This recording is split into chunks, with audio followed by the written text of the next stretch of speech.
Hey guys, today on Cooking with Carby, we're making Korean fried chicken with a side of spicy cucumber salad. If you've never had Korean fried chicken before, you're in for a treat.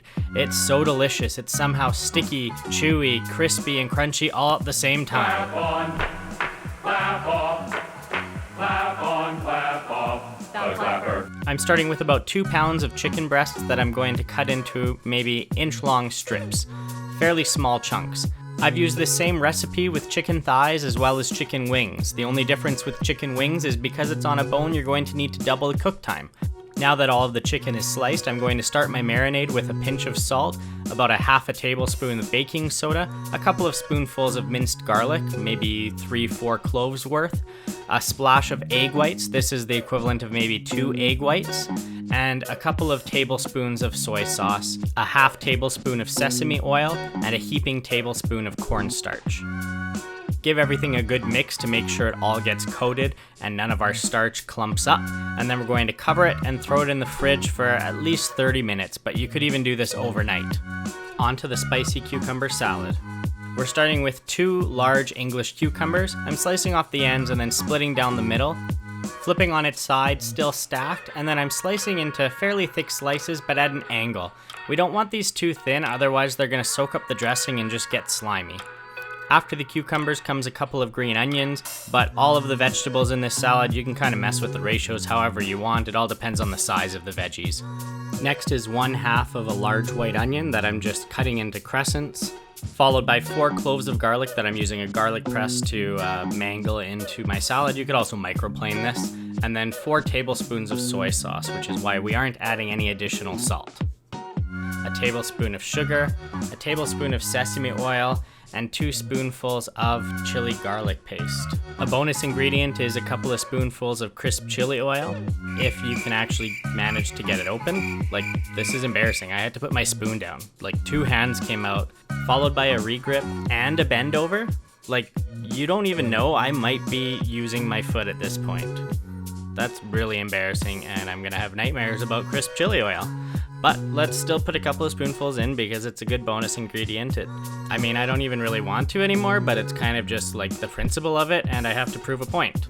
Moving on, let's add some toasted sesame seeds and then give everything a nice mix. This is where we're really going to see the color come through, and we're gonna know that there's a little bit of heat in there because, you know, red and cooking means heat. Swap that in the fridge with your chicken, and we're going to start to make our dredge. All our dredges is a couple of cups of cornstarch and then a mist of water whisked together to create some tiny little clumps that are going to add to our crispiness. Doing this in a container with a lid allows us to just shake everything to coat rather than having to hand squeeze and deal with the wet hand, dry hand process. You can also use potato starch instead of cornstarch. This is going to make your chicken even crispier, but you might not have that in your pantry already. Over to the stove, I'm preheating some canola oil to 350 degrees Fahrenheit, enough to just cover the height of our chicken. Do it in a cast iron pan or a Dutch oven, something that's going to retain heat well. Then in a wok or a large saucepan, I'm preheating 2 tablespoons of oil, 4 cloves of minced garlic, and a tablespoon of minced ginger. Then I'm cutting in 5 red hot Thai chili peppers, seeds and all. This is going to be a decent spice level, but not ridiculous. You can adjust this number based off of just how spicy you want this. Give it a quick mix just until everything is fragrant, and then we're going to add in the rest of our sauce. Starting with a 1/4 cup of soy sauce, 1/2 cup of corn syrup, and 1 tablespoon of Dijon mustard. Mix everything around until it's incorporated, and then bring it up to a simmer. This should only take about a minute, so make sure you're keeping an eye on it and not walking away from the stove.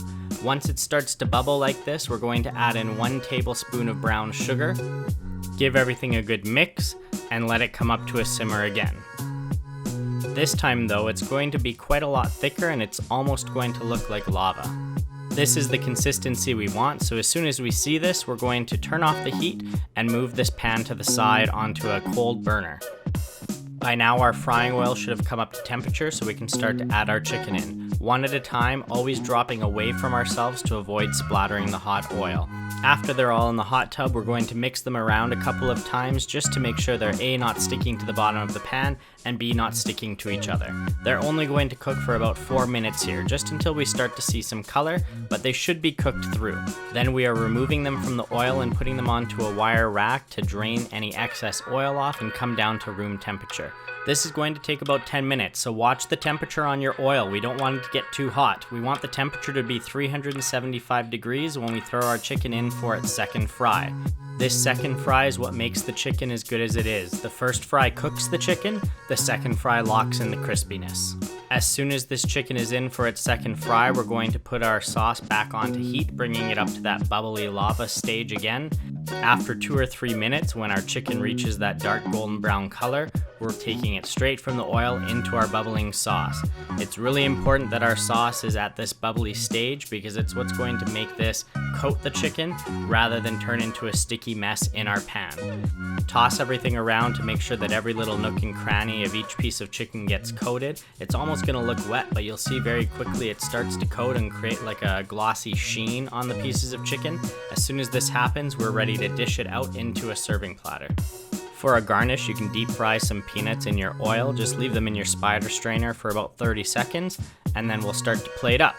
Starting with some chicken, and then I'm going to sprinkle some thinly sliced green onions, some toasted sesame seeds, some of those deep fried peanuts, a couple of spoonfuls of our spicy cucumber salad, and now we're ready to dig in. This sauce turns into almost a clear glaze rather than a dripping wet mess that's going to leave our chicken soggy if we look away for 5 minutes.